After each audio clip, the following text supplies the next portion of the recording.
Hi besties and welcome or welcome back to my channel. For anyone who is new here, I'm Sophia and I love reading romance books. It is obviously almost at the end of 2023. We are halfway through December. It feels like January was just yesterday, but given that we're coming towards the end of the year, I wanted to do a end of year book tag. I did do a video for my mid-year book tag as well and I really enjoyed it. It felt like a good midway check-in point, and I feel like the end of year tag is just going to kind of be a really good bookend of the end of 2023, and it just gives, I guess, like a good little time capsule for where I am in my reading journey and where my tastes are at, and I don't know, I think it'll be a lot of fun. I did get my questions from, I think, Destiny's end of year book tag video, and I'm gonna answer most of them. Some of them I can't because I haven't read any movie book adaptations, so obviously can't answer that one, but all of my questions I think I have multiple answers for because I cannot be limited to just one answer. So without further ado, let's get into my end of year reading wrap up. So our first question is the most disappointing book of the year. We're starting off on a little bit of a negative note, but it's fine. My most disappointing book of the year is actually a series, and it saddens me so much to say this because I am this author's like #1 supporter. If this author has one fan, it's me. If she has no fans, I'm dead. I'm so sad to say this, but my most disappointing books of the year is unfortunately Cora Riley's Next Generation series. I read the first three. No, I read the second and the third in this series this year, but we'll chuck the first one in there just for fun because it's still part of the series. Cora, in my mind, is the queen of mafia romances. I absolutely adore her Born in Blood and Kimura Chronicles series. I will never stop singing those series' praises. I will scream about them at the top of my lungs until the cows come home. But this series, it just feels like it's lacking so much substance. The only like connection between the two characters is always physical, and the plots have so much potential, but it feels like she can't quite grasp them and reach them. And I do think that is partly because of how much pressure Cora is under to release these books. Everybody that I know who loves Cora is breathing down her neck to release this series, and I just think they're a bit rushed and she's felt a bit under pressure to release them, and therefore they've not been as polished as potentially they could have been, which is so freaking disappointing because I feel like these characters are some of the characters that deserve the best of the best, and they should have such a nostalgic feeling to them, but they just don't. With that being said though, I am holding out hope for the fourth book, so hopefully this one can redeem the series a tiny little bit for me. Moving on to our next question, it is what was an underdog book this year? So I have two answers for this, shock horror. The way I interpret this question is books that I was expecting to be good. I was expecting to give at least a 4 stars, but they actually blew me out of the water and I left being super duper impressed. My first book is of course The Graham Effect by Elle Kennedy. I did not have the best luck with Elle Kennedy's Briar U series. I feel like the only book of those 4 that I actually really enjoyed was The Risk, and so coming into The Graham Effect I was a little apprehensive because there's a lot of ways this book could have gone wrong, but I'm very pleased to say that it did not. This actually ended up being perfect. It's potentially going to be my favorite or second favorite book of the year. I don't know if I can make my mind up on that one, but I adored this book so much. This book obviously follows the second generation from Elle Kennedy's original Briar U series, and in my opinion this is the way that next gen series are supposed to be done. Cora Riley, I'm so sorry, I'm coming for you today. But this one was just so fantastic. It had all of the nostalgia feelings. The characters were so reminiscent while also being so independently themselves. And I adored it so much. I never wanted it to end and I am frothing at the bit for the second one in this series. Book number 2 for underdog of the year of 2023, I have Out on a Limb by Hannah Bonham Young. I went into this one expecting to like it, okay? I don't mind a pregnancy trope in a book, unpopular opinion, but if it's done well, I really like it. But this one, just everything about Win and Bo's story and their journey to like learning how to become parents and accepting it and like dealing with it and like understanding and getting to know each other. Oh my god, I can barely even verbalize how much I love this book.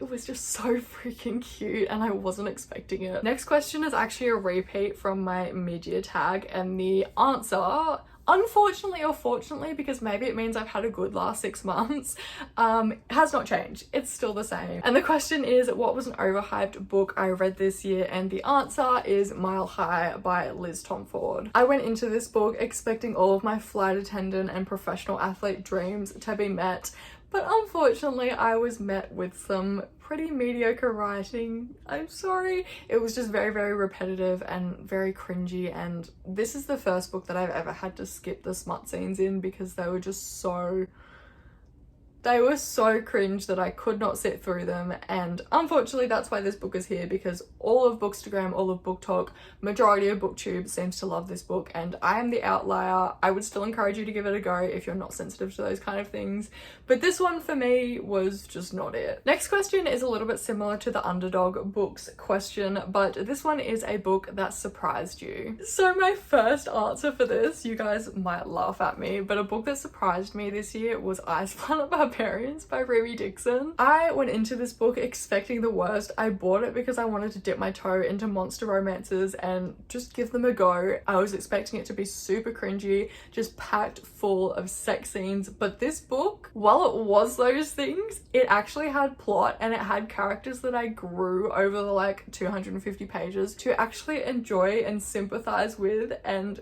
want to read their story. That sounds awful because that's kind of like the bare minimum you want out of a book, but I went into this one expecting so little that I was incredibly surprised to actually find something decent in it. And the second book that surprised me this year is Kingdom Fall by Asa Borelli. I went into this one expecting the typical nanny romance. It is set in a mafia world, but it's also kind of like not mafia. It's more just like secret society kind of thing. I went into this one expecting like a smutty, silly, goofy little time, but the plot and the twists, and Asa Borelli knows how to write a good freaking romance because this was insane. I'm pretty sure I was on the verge of tears at one moment or another in this book, but it just ran so much deeper than like your typical mafia romance or your typical secret society romance. It had such like dark undertones but also like strong emotional ties within it, and oh my god. At the time, I did know I liked Asa Borelli's writing, but this one took her like plot building to a whole extra level and it was really, really good. Moving on, our next question is my favorite book couple from 2023. Once again, I have multiple answers. I feel like when reading romance books, I should be always rooting for the couple, but that is not always the case. I do have a few standout books and there's definitely more than two that I adore the couple in, but I don't want to keep you here all night. And the next question kind of relates to this one a little bit, so I'm just gonna keep it to two. My first favorite couple from 2023 is Aurora and Rhodes from All Roads Lead Here by Marina Zapata. The characters in this book are a little bit older. I think Aurora is in her mid-30s and Rhodes is in his early 40s, I think, but it just made for such a mature dynamic between them, and the little like subtle acts of service that Rhodes would do for Aurora, and especially it makes it even better that it was Grumpy Sunshine and then Rhodes is being this real grumpy man exterior, but like inside is a heart of gold, and like the things he would do for her. I'm pretty sure she was supposed to go camping one night, but it snowed or it rained or something went wrong that meant she couldn't go, and Rhodes took the time to set up this like campsite in their backyard, and from memory they watched movies and things in the tent and then just like cuddled, and like it was so cute and it just solidified them as one of my favorite couples of this year. Oh my god, it was adorable. And my favorite couple number 2 of 2023, why do I feel like I'm on Love Island? I feel like I'm announcing the final couples of like the season or something. Anyway, my second favorite couple, or other favorite couple from 2023 was of course Gigi and Ryder from The Graham Effect by Elle Kennedy. For a college hockey romance, the communication in this one is actually really good and there's no third act breakup, which we love. Gigi and Ryder seriously just felt like each other's perfect match. Like they fit together like a puzzle piece. Swear to god, I adore them together. They balanced each other out so well. Gigi really helped Ryder move through some past trauma, and the moments, okay, it's not like coupley moments, but the moments between Ryder and Wellesley from The Deal. Wellesley is Gigi's mum for anyone who hasn't read it, but the moments between Ryder and Hannah were just so sweet and like soul healing, if you get what I mean, and just the way that Garrett grew to like love him as well. I know that's not couple things, but like it contributes to my feelings. Okay, I literally have goosebumps right now because I love them so much. The next question that kind of ties in with my favorite book couples because they overlap, okay? The next question is my favorite main characters from 2023. This first set of characters I feel like I talked about quite a bit in the beginning of the year and they've kind of died off on my channel, but my love for them still remains. The first set of characters that I have is Otis and Greta from Midnight Kisses by Janine Benedict. These two I don't think make the picture perfect couple because they are a little bit toxic and they both have ugly sides to them, but I feel like that just adds to the beauty of their characterization in this book. They're both dealing with a lot of residual trauma and I just adore how Janine forces the characters to really face their flaws flaws head on and kind of embraces their ugly sides and builds it into their character. I also think she does a fantastic job at writing their character arcs. I really seriously grew to love both of these characters over the span of the book. Them as individual characters, I'm obsessed with. I love them so much. And given that this is one of my favorite books of the year, I think it's probably pretty obvious that I will love anything with good character development and characters with depth. And sticking to the theme of characters with trauma, we have Quarterback Sneak by Candy Steiner. Am I gonna say it? This is my favorite book of 2023. I read this book literally a year ago. Well, maybe like 11 months and 15 days ago or something like that. This is my first read of the year, and given that does mean I've forgotten a few of the details, but the characters in this book, Julep is so closed off and she comes across as having such a hard, cold exterior, but internally, and then the moment she shares with Holden, and I feel like I'm getting back into the couples question, but Julep is incredible. She's so strong. I really admire her. And then Holden, I think Holden might be my favorite character of all time. I just adore how sweet he is.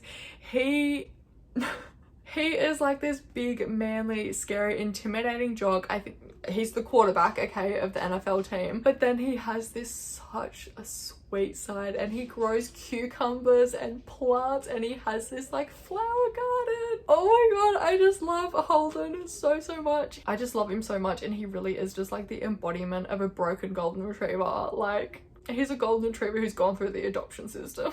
That sounds so mean, but I promise it's coming from a place of love. I want to hug that broken golden retriever so bad. I love these characters so much. Our next question is a new favorite author that I discovered this year. I found a lot of new authors this year, but I think this author in particular is the one that I've read the most from and the one that I've enjoyed the most from. And that author is one that I have previously mentioned. It is A. Zavarelli. I've obviously read Kingdom Fall from her, and I also read 3 books from her Boston Underworld series. I read the first 2 and then the last one, and I thoroughly enjoyed all of them. I do have to say my favorite is probably Kingdom Fall, but I'm very much looking forward to investigating some more of her Boston Underworld series. I wouldn't say A. Zavarelli's writing is perfect, and her plots definitely follow a pretty rigid structure, maybe apart from this one. This one definitely differs a little bit. They just make for such good, easy reads, and they are mafia romance, which is one of my favorite tropes. So I feel like A. Zavarelli for me right now, I cannot go wrong with. Oh my god, this next question. The book I'm saying for this one I haven't actually finished, but I was reading it last night, and it feels like I would be doing an injustice to me and to you and to this video if I don't include it somewhere. So for this question, it is, what is the happiest book you've read this year? And my answer is going to be The Canary Cowards by Jessie Hall. You may be looking at me a little bit funny because Jessie Hall is a notoriously dark romance writer, but this one is actually a football romance between the football player, I don't know what position he is, I can't remember, and his physiotherapist. He's busted his knee, and he seeks out this physiotherapist who was like top of her career, like the best in the business, and it's their romance. But it's so much more than that. I've been talking to my friends about it, and I'm trying to get across the point that it's so much deeper than that without spoiling anything. There's this moment in this book that I read about last night, and I'm not one to show expressions while I'm reading, especially not when I'm reading in public. I was reading this book in public yesterday, and I couldn't contain the smile and then the happy tears. I was crying fucking happy tears over this book. It was just so unbelievably wholesome, and for the main female character, it just felt like he was picking up the pieces of her heart and all of her insecurities and just putting them back together again. And just the acceptance in this book and the like undying bravery of love in this book. The way I could cry again just thinking about it. I don't actually know that this is the best choice for the happiest book of the year because it is a very sad book and it's quite traumatic, but just the happiness and the light moments in it. Oh my god, this is the happiest book I've read this year. It's definitely the book that's made me like verbally smile, physically smile the most. I just love it so much. Okay, we're gonna sweep all that positivity under the rug with another negative question. This one is the most frustrating book that I have read this year. Once again, I have 2 answers because how can I not? I can't help myself.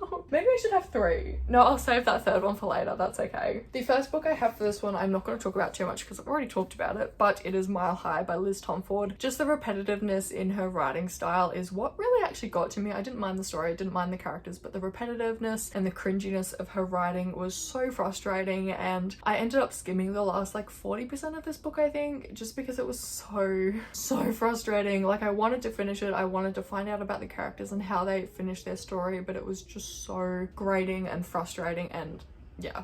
Anyway, book number 2 is a book that I actually recently finished. This is Deviant Hearts by Jagger Cole. I picked up this book because it was recommended as a mafia romance with very dark content in it, and I also picked it up because it is written by a male author. And let's just say I was disappointed, but I was also very frustrated. So maybe this one can fit in 2 questions as well. I just want to make it clear that I am in no way trashing male authors with this book. I think there's some fantastic male authors out there. I've read some and I love them. But this one, I think I have learnt my lesson that I prefer to read books that are written with the female gaze in mind. I prefer books that are a little bit flowery and that focus on the way he flexes when he leans against the door, and not how beautiful certain appendages of his body are. The characters in this book were just like eternally horny. Nothing could satisfy them, and it just made for a very frustrating read for me. I did skim towards the end because I just wanted to get it done and I wanted to add it to my Goodreads goal, and just the like continual internal monologue about how turned on they are and how hot this other person is felt very repetitive and felt like it never actually developed beyond that, if that makes sense. Like, they were attracted to each other from the get-go and it felt like there was never any emotional development, and I found that very frustrating. I still would probably recommend it as a mafia romance because it's not bad and it's an arranged marriage and it fits all the archetypes and tropes. It just wasn't necessarily for me. My next question is for the longest book that I have read this year. I'm very surprised it wasn't a certain fantasy, but it was actually a romance, which arguably romances shouldn't be this long, but I adored this book, so maybe they should be. This is The Words by AJ. This book is 666 pages long. Goodreads says it's 676, but looking at the page count, it's 666. I really enjoyed this book. I learnt that I very much enjoy AJ's writing from this book. She ends every chapter with a cliffhanger, which just propels you to keep reading, and it made the almost 700 pages feel like nothing. It was incredible, and I really loved this book, and I think I read it in like 3 days just because of how like fun it was to read and how easy it was to devour. But yeah, she's real thick and I really loved her. And now, opposite end of the spectrum is for the shortest book that I read this year. Obviously it's gonna be a novella, and that is Birthday Kisses by Monica Murphy. I think the story itself is maybe 34 pages long. Yeah, oh my god, it's bang on 34 pages long. You guys know I love Crew and Ren from A Million Kisses in Your Lifetime. However, this novella tainted their story for me a little bit. I am of the opinion that if you're going to write essentially an extended epilogue and you're only going to make it 34 pages long, that you shouldn't introduce a complication and that you shouldn't taint readers' perspectives on that couple. And that is all this novella did for me. It made me question Crew and Ren's relationship. Admittedly, they're not the healthiest couple, okay? But it just made me sad to read. It just really ruined their kind of relationship for me, which is so sad. Like, I wish I never read it. The next question is for my favorite covers of the year. Oh, I actually probably do have a few answers to this. I only have one written down, but looking at the books in front of me, I definitely have a few. So initially, the only answer for this question that I had written down is for Midnight Kisses by Janine Benedict. I know a lot of people are haters of discreet floral covers, but I'm a sucker for them. I love them.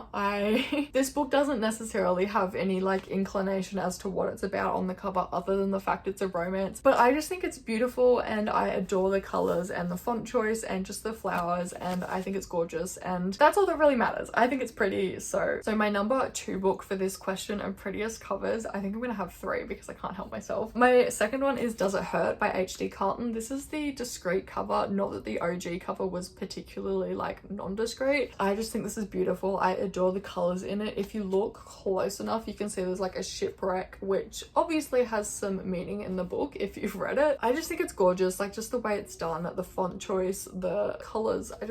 I love it. I think it's beautiful. And book number 3 for prettiest cover, it's The Canary Cowards by Jessie Hall. Initially, I just thought this book was a pretty cover. Canary is in the name, so they smacked some yellow on it. It's got a football and a helmet and a stethoscope on it, so I thought it was just a pretty cover.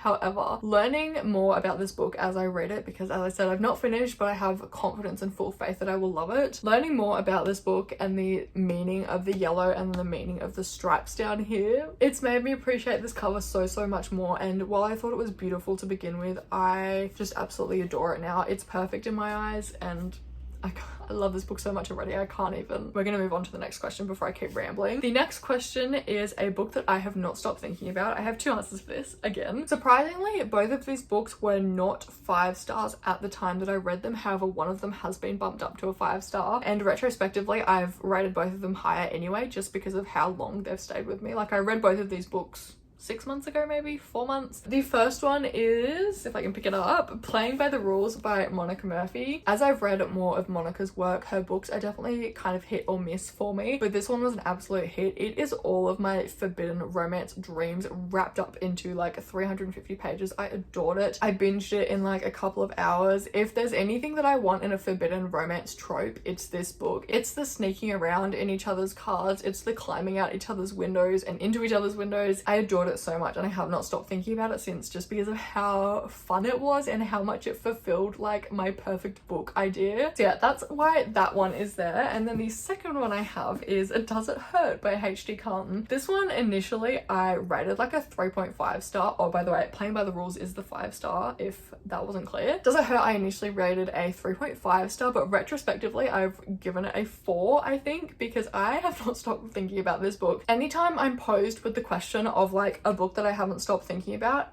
this one comes to mind. It's just left such a lasting impact with me because it was so different. Like, it's a shipwrecked romance, right? But it's in this creepy romance with this creepy caretaker, and then it turns into a bit of a thriller at the end, and that was of course my first experience with thrillers, and just everything in this book was just new and fresh to me, and I think that's why it stuck so much. The next question is for cringiest read of the year. While I would throw Mile High under the bus again, I do think this certain book has it beat. This is Puckshy by Tegan Hunter. The thing is, I actually didn't mind the writing style in this book. It was very easy, very simplistic. I finished in a couple of hours because it was so basic, and I really actually enjoyed that. However, the plot of this book is just insane. It's like a dumpster fire. There's so many plot points and different things going on. Main female character is very much pick me, and then the hockey guy is like, the hockey guy is not even that bad. It's just like the culmination of events between the two was just so left field and weird, and it felt like she tried to include every single plot point under the moon, under the sun, under the moon, whatever it is, and it just came together very bizarrely, and I didn't enjoy it whatsoever. The hockey player in this, he actually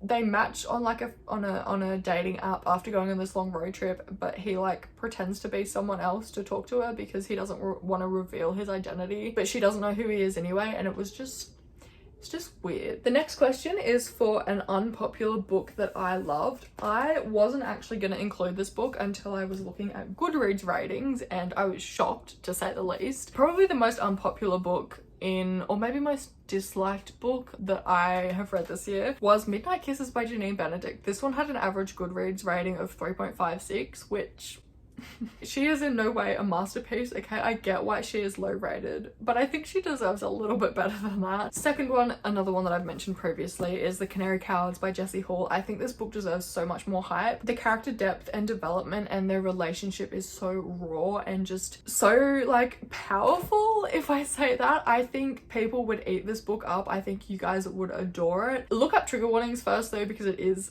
dark. Jessie Hall is a dark romance writer, however this is not dark romance, I don't think. Yeah, I don't think this is a dark romance. I'm pretty sure it's contemporary, but it does have darker themes, so check trigger warnings on it. But just everything about this book is insane. It's all insane, and I know I'm gonna love it, and it needs more hype, okay? It's so good. And because I've spoken about both those two books previously, I'm not gonna spend too long on it. But the next question is for the lowest rated book on Goodreads and the highest rated book on Goodreads that I've read this year, and if I agree with their average ratings. So the highest rated book that I read this year will come as no surprise to anybody. I think it's probably a lot of people's highest rated book on Goodreads that they read this year, but this is Fourth Wing by Rebecca Yarros. This one actually has a average rating of 4.61 on Goodreads, which is insane. That's like absurdly high. But I do actually agree with it. I think this was a fantastic fantasy. I gave it a 5-star. I think this one is a great start to fantasy for people like me who are coming from romance and kind of need the plot spoon-fed to them and like explained in layman's terms, I suppose. It's definitely not complex, but it is fun in such a good way and such an enjoyable way. I honestly do think this one deserves the high rating. I'm not going to talk about Iron Flame because I think that one was a little bit undercooked. I've not finished reading it yet, but it's a little bit undercooked. It feels a bit rushed. But Fourth Wing, I adored it. I think it deserves that high rating. And now on the opposite side of the spectrum, we have the lowest rated book that I read this year on Goodreads, and that is The Dare by Harley LaRue. This one has an average rating of 3.5 stars, and I agree that it is the lowest rated book on my Goodreads that I've read this year, but I also disagree because I think it should be lower. I know this novella is adored by a lot of people, but I am not one of them. Just the writing style I really did not gel with. It felt quite immature for the subject matter, which was very, very bizarre to read. I know a lot of people love this book, but for me it just didn't really sit right. And then the like end few parts or chapters or whatever you want to call them with like the clowns and things, that's not my thing. And the like public humiliation and degradation, that's not my thing either. So this book for me just wasn't really it. And our next question is for favorite book quotes of the year. I'm actually gonna rip the 2 quotes from my YouTube channel banner because they are from 2 books that I read this year and 2 aforementioned books as well. I've already talked about them, and they are both love declarations, by the way, because I'm a sucker for love declarations. I love them. But the first one is from All Roads Lead Here. It's Rhodes talking to Aurora. And Rhodes, let me set the scene. Rhodes is this grump. He doesn't express his feelings at all, okay? And now he's coming and declaring this to her. And it's 500 pages into the book. So anyway, let me just read the quote. He says, "We love you. I love you because you're mine. Because being around you is like being around the sun. Because seeing you happy makes me happy. And seeing you sad makes me want to do anything I have to get that look off your face." And that's coming from a 40-year-old grumpy man who doesn't have feelings. Yeah, I squealed when I read that. It was really, really cute. The second quote is from Quarterback Sneak. Reading this now, it's a tiny little bit cringy, but it's fine. My heart beats with hopeless optimism as well, so I love it. So Julep has just asked Holden, "You love me?" She's like shocked. And he says, "With every hopelessly optimistic beat of my heart." Same, bestie. This is why I relate to Holden so much, okay? I love him.